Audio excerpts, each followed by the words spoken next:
The red lights flashed across every screen in the Galactic Council building. Emergency signals came from 17 different star systems, all carrying the same terrible message. Something ancient and hungry had woken up in the darkness between the stars. Counselor Vextar stood before the great assembly hall where hundreds of alien species had gathered.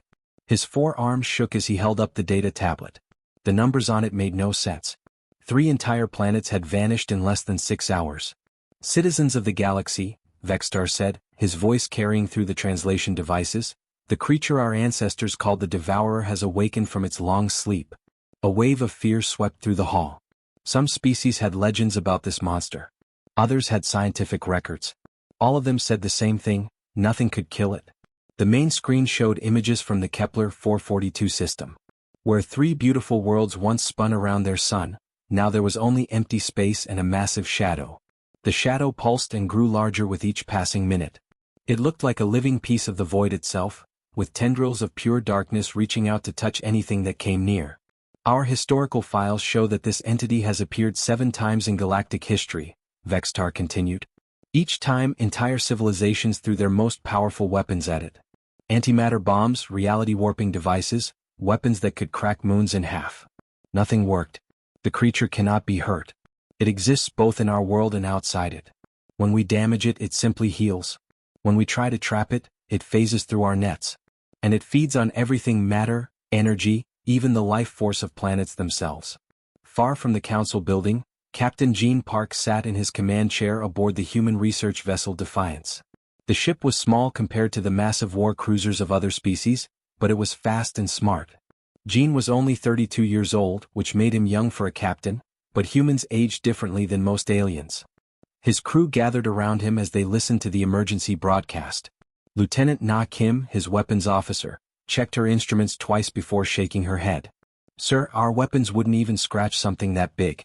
The energy readings are off every chart we have." Dr. Wu Li, their chief scientist, stared at his computer screen with the intensity that meant his brain was working at full speed.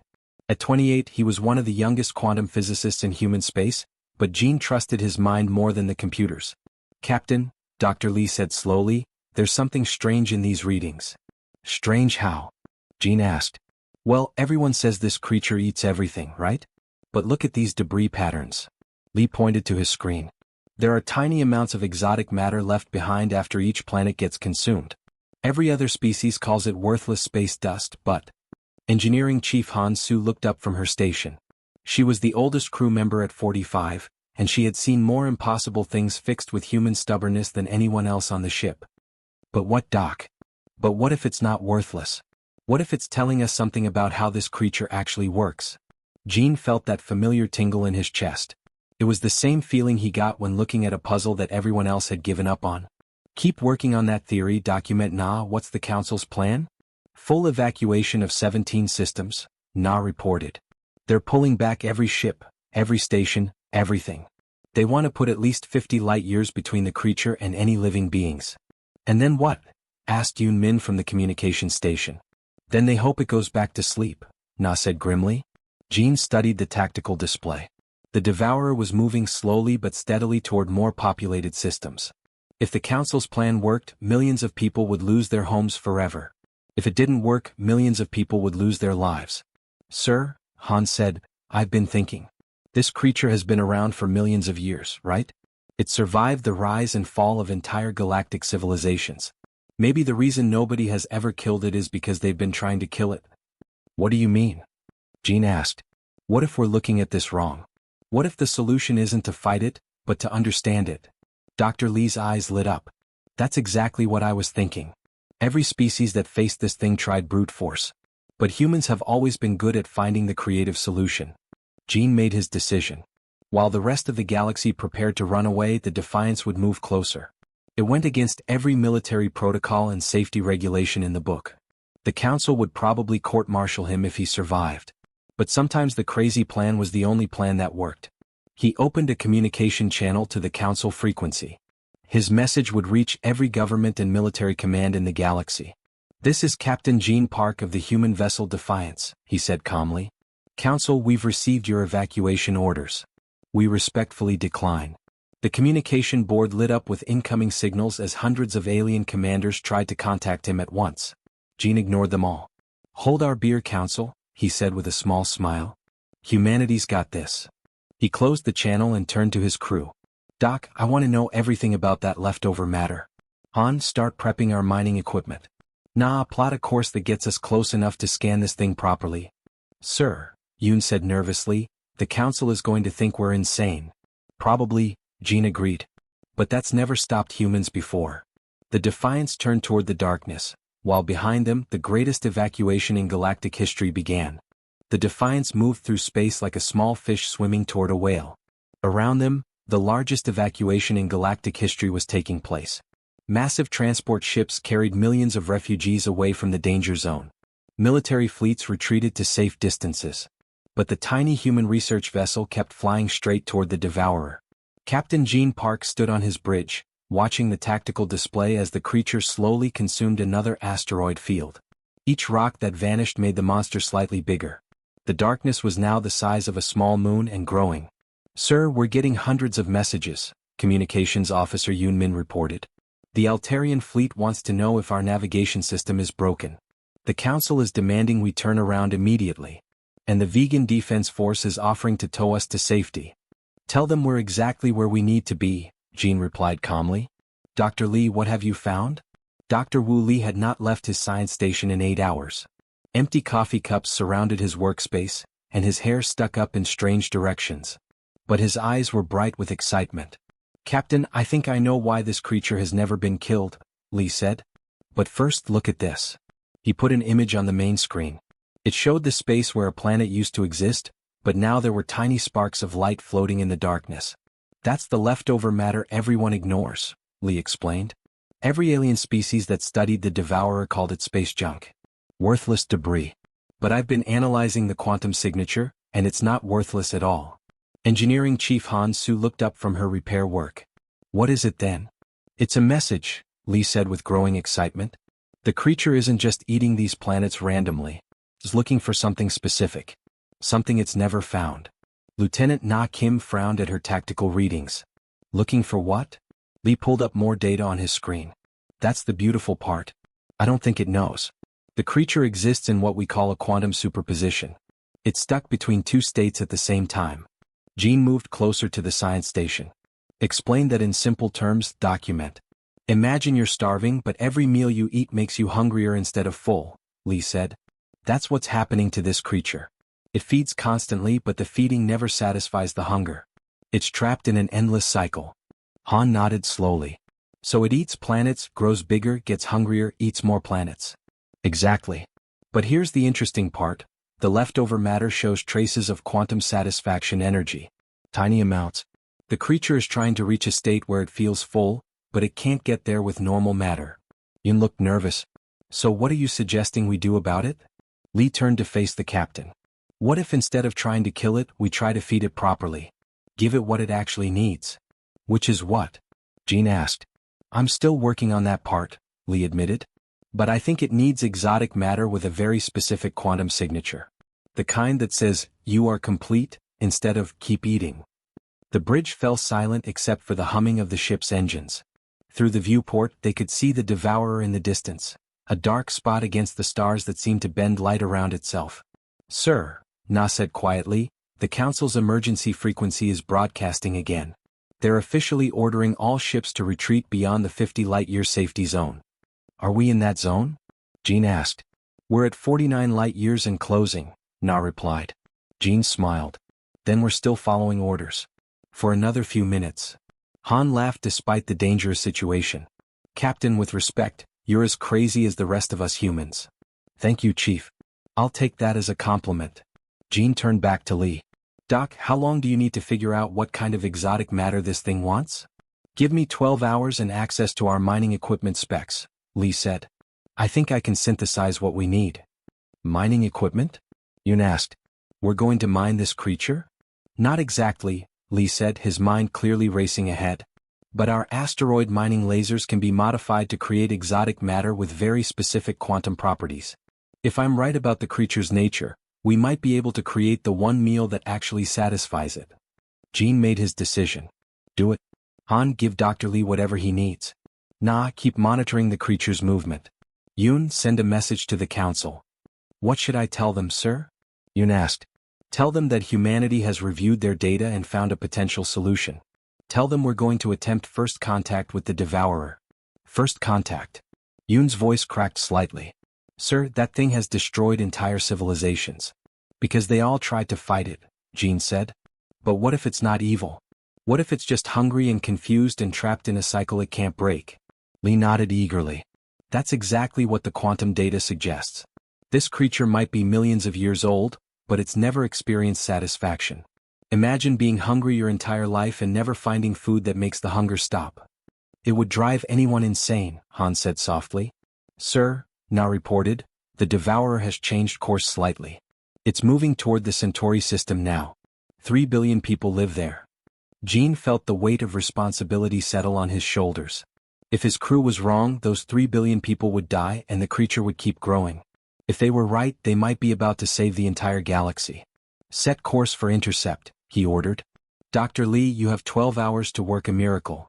No pressure, Lee muttered, but he was already diving back into his calculations. The Defiance turned toward its date with the monster that had terrorized the galaxy for millions of years. Dr. Wu Li had not slept in 20 hours. His workspace looked like a tornado had hit a physics laboratory.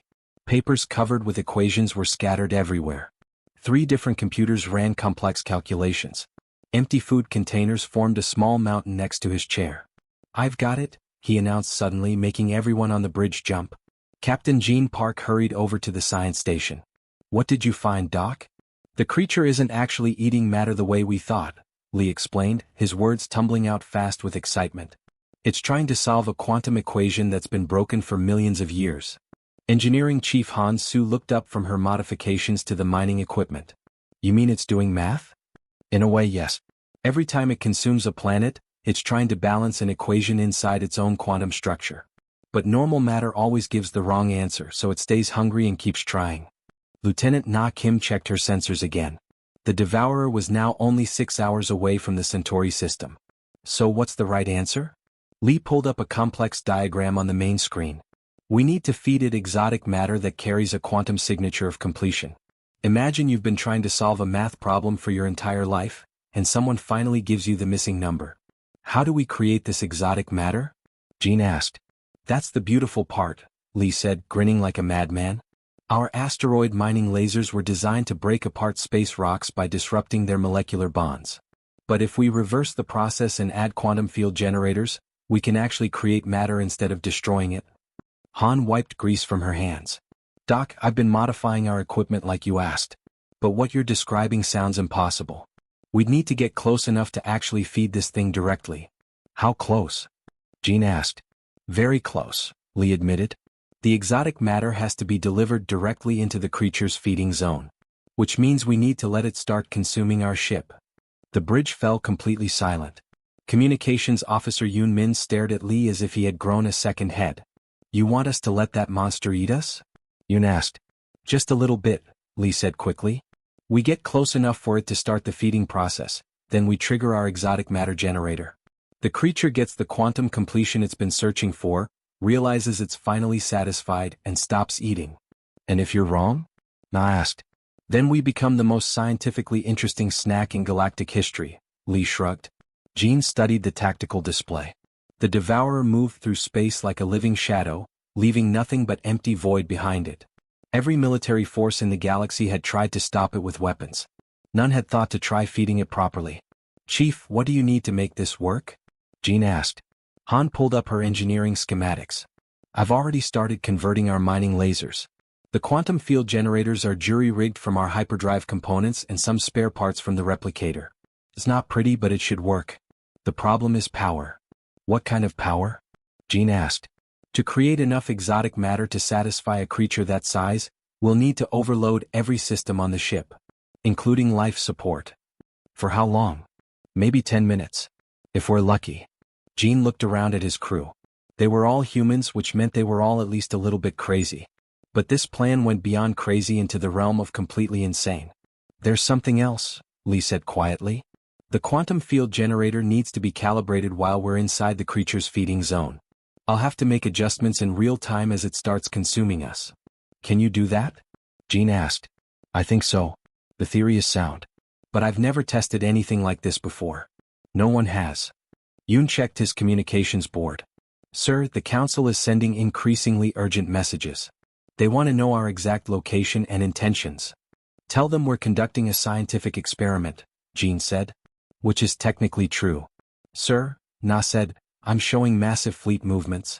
It looks like every major power in the galaxy is positioning their ships around the Devourer. They're planning something big. Jean pulled up the tactical overview. Hundreds of warships from dozens of species had formed a massive ring around the creature. Their combined firepower could destroy entire star systems. They're going to try to overwhelm it with concentrated fire, Jean realized. Every weapon in the galaxy firing at once. That won't work, Lee said. The creature exists in quantum superposition. Conventional attacks just make it stronger. But they don't know that, Jean said grimly. And when their attack fails, the Devourer will be angry and even more hungry than before. Han finished her last modification to the mining equipment. Captain, the exotic matter generator is ready.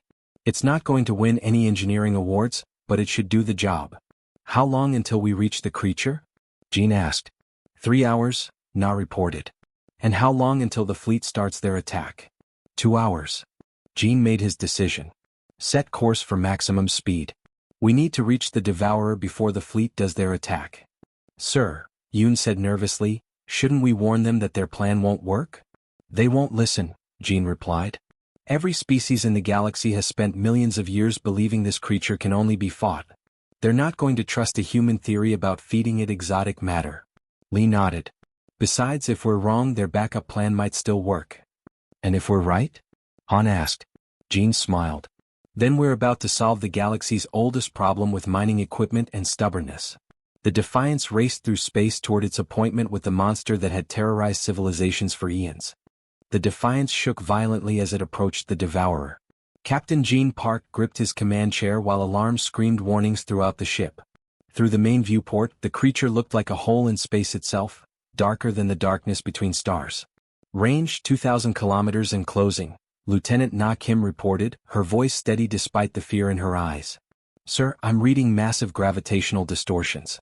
This thing is bending space-time around itself. Dr. Wu Li worked frantically at his science station, making last-minute adjustments to the exotic matter generator. Sweat dripped from his forehead as he checked and rechecked his calculations. Captain, the quantum field is stable, but I'm seeing some unexpected readings. What kind of unexpected? Jean asked. The creature is more complex than our scans showed. It's not just hungry, it's in pain. The quantum superposition is tearing it apart from the inside. It's been suffering for millions of years. Engineering Chief Han Su's voice crackled over the comm system from the engine room. Captain, I've got the exotic matter generator online, but the power drain is enormous. We'll have maybe 15 minutes of life support once I start the process. 15 minutes to save the galaxy, Jean muttered. Na, what's the status on that fleet? They're moving into attack formation, Na reported. Admiral Vextar is commanding the operation. They have enough firepower to crack a moon in half.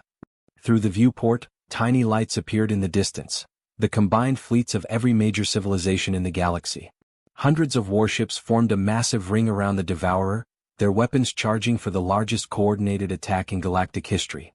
Sir, Communications Officer Yoon Min said urgently, Admiral Vextar is broadcasting on all frequencies. He's ordering us to retreat immediately or be considered hostile. Tell the Admiral we're conducting a rescue mission, Jean replied. A rescue mission? Yoon asked. That creature has been trapped in quantum hell for millions of years. We're going to set it free. The Defiance continued its approach. At 1,000 kilometers, the ship's lights began to flicker as the Devourer's gravitational field affected their systems. At 500 kilometers, the hull groaned under the stress. Captain, Lee called out, I'm detecting something incredible. The creature is trying to communicate. What do you mean? It's sending out quantum pulses in a pattern. Almost like it's asking for help. Jean felt a chill run down his spine. It knows we're here? I think it's been aware of every ship that ever approached it. But we're the first ones who aren't trying to attack. At 100 kilometers, reality itself began to warp around them. The stars outside twisted into strange spirals. The ship's computers struggled to process sensor data that made no logical sense. Beginning the feeding process, Lee announced. Han, start the exotic matter generator on my mark. The Devourer reached out with tendrils of pure darkness. They touched the Defiance gently, almost carefully, as if the creature was afraid of breaking something fragile. It's being gentle, Na said in amazement. All the other reports said it consumed ships violently. Because they were fighting it, Lee realized. It doesn't want to hurt us. The tendrils of darkness began to envelope the ship. Jean felt a strange sensation as if reality was becoming soft around the edges. The bridge lights dimmed as the Devourer's feeding process started. Now Han, Lee shouted. The exotic matter generator roared to life. Every system on the ship diverted power to the modified mining equipment. The lights went out completely, leaving only the glow from the computer screens. Exotic matter stream active, Han reported. I'm feeding quantum completion energy directly into the creature's core. Through the darkness, Jean could see something impossible happening. The Devourer was changing. The chaotic tendrils of shadow began to move in patterns like a dance. The creature's quantum signature, displayed on Lee's screens, shifted from jagged chaos to smooth harmony. It's working, Lee whispered in awe. The creature is stabilizing. For the first time in millions of years, it's experiencing quantum completion. A pulse of energy swept through the ship, not destructive but warm and gentle. Jean felt emotions that weren't his own. Gratitude, relief, wonder at the simple concept of being satisfied after endless hunger. Captain, Yoon said, his voice filled with amazement, I'm receiving a transmission. Not through our communication system but directly into our minds. The voice that touched their thoughts was vast and ancient, but no longer filled with pain. Thank you, it said simply. For the first time since my birth I am complete. The darkness around the ship began to fade. The Devourer was dissolving peacefully, its quantum structure finally balanced. As it faded away, it released all the energy it had consumed over millions of years, not as destruction, but as gentle starlight that would illuminate the galaxy for centuries to come. Sir, Na reported, the Devourer is gone. Completely. I'm reading no energy signature, no quantum disturbance. It's like it never existed. Except for that, Lee said, pointing to his screen. Where the Devourer had been, space now glowed with soft, beautiful light. New stars were being born from the creature's released energy. Life support restored, Han announced. All systems coming back online. Through the viewport they could see the massive fleet in the distance, their weapons still charged but no longer needed. Admiral Vextar's confused voice echoed across all communication channels. Where did it go? What happened to the Devourer? Jean opened a channel to the fleet. Admiral, the creature has been peacefully resolved. No further action is necessary. The bridge crew of the Defiance sat in stunned silence, watching new stars being born where the galaxy's greatest nightmare had once existed. So, Jean said finally, anyone want to explain this to the Council? The Galactic Council chambers had never been so quiet. 500 representatives from across the galaxy stared at the main screen in complete silence. The recording played for the third time, showing the human ship Defiance approaching the Devourer, getting swallowed by darkness, and then somehow making the ancient monster simply fade away into beautiful starlight. Counselor Vextar stood at the podium, his forearms trembling slightly. The creature that terrorized our galaxy for millions of years is gone. Completely gone. And it was destroyed by 5 humans with mining equipment. Admiral Korthak of the Altarian fleet raised one of his tentacles. Counselor, my fleet had enough firepower to destroy entire star systems. We were prepared to sacrifice 100 ships if necessary. But these humans defeated the Devourer with... what exactly? According to their final report, Vextar said, consulting his data pad, they used modified asteroid mining lasers, spare hyperdrive parts and something called quantum completion energy to satisfy the creature's hunger. They fed it satisfaction, whispered Counselor Zara from the vegan systems. They actually fed a cosmic horror the concept of being full. The chamber erupted in confused discussions in dozens of languages. Some species demanded to know how such a simple solution had never been tried before. Others wanted detailed scientific reports. A few suggested that humans might be more dangerous than the Devourer had been. Order. Order. Vextar called out. There is more to discuss. Since news of this incident spread, we have received over 300 requests from systems across the galaxy. They all want human assistance with their own impossible problems. On the main screen, a list appeared. Black holes that wouldn't behave according to physics. Ancient alien machines that no one could turn off. Space anomalies that drove entire species insane just by looking at them. Problems that had existed for thousands of years with no solutions. The humans, Vextar continued, have agreed to help with all of them. 2 months later, Captain Gene Park walked through the corridors of Terra Station, Earth's largest spaceport. Everywhere he went, aliens stopped to stare at him and his crew. Some asked for autographs. Others simply wanted to shake hands with the people who had solved the galaxy's oldest problem. Captain, Communications Officer Yoon Min said as they walked, "We've got 17 more mission requests just from today. The Andorian system wants help with a star that keeps changing colors. The Tau Ceti colony has a mountain that exists only on Tuesdays. And there's something called a probability storm near the Vega Nebula." Dr. Wu Li laughed as he read over the requests. A probability storm? That sounds like fun. Reality keeps changing based on random chance, I bet. Doc, your definition of fun is seriously disturbing, Lieutenant Na Kim said, but she was smiling. The past 2 months had been the most exciting of her life. They had fixed a broken time loop, convinced a lonely black hole to stop eating ships, and taught an ancient AI to play music instead of destroying planets. Engineering Chief Han Su carried a bag full of the strangest tools in the galaxy. Her mining equipment had become famous across 17 systems. She had requests from a dozen species wanting to hire her to fix their impossible problems. "Captain," she said, "I've been thinking about that probability storm. If we modify our quantum field generator and add some randomness dampeners." "Chief, we haven't even finished our current mission reports," Jean laughed. "The Council is still trying to understand how we turned that planet-eating fungus into a food source." They reached the docking bay where the Defiance waited for them. The ship looked different now. Instead of just mining equipment, it carried devices that no other species had ever imagined. Reality anchors. Quantum possibility machines. A device that Han called a cosmic problem solver, which was basically a very smart hammer. "Sir," Yoon said, checking his communication pad, "we've got an official message from the Council. They're creating a new department called Impossible Problem Resolution, and they want humans to run it."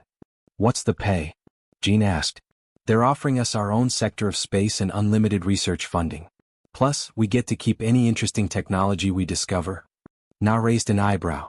"They're basically paying us to be curious and fix things that shouldn't be fixable." "Sounds perfect for humans," Jean said. Dr. Lee was already studying star charts of their next destination. "Captain, this probability storm is really interesting. According to these readings, reality in that area changes every few minutes. Ships go in and come out as different things. One probe went in as a science vessel and came out as a flock of singing crystals. Any theories on how to fix it?" Jean asked. "I think we need to teach it to make better choices," Lee said seriously. "If reality keeps changing randomly, maybe we can show it how to pick one reality and stick with it."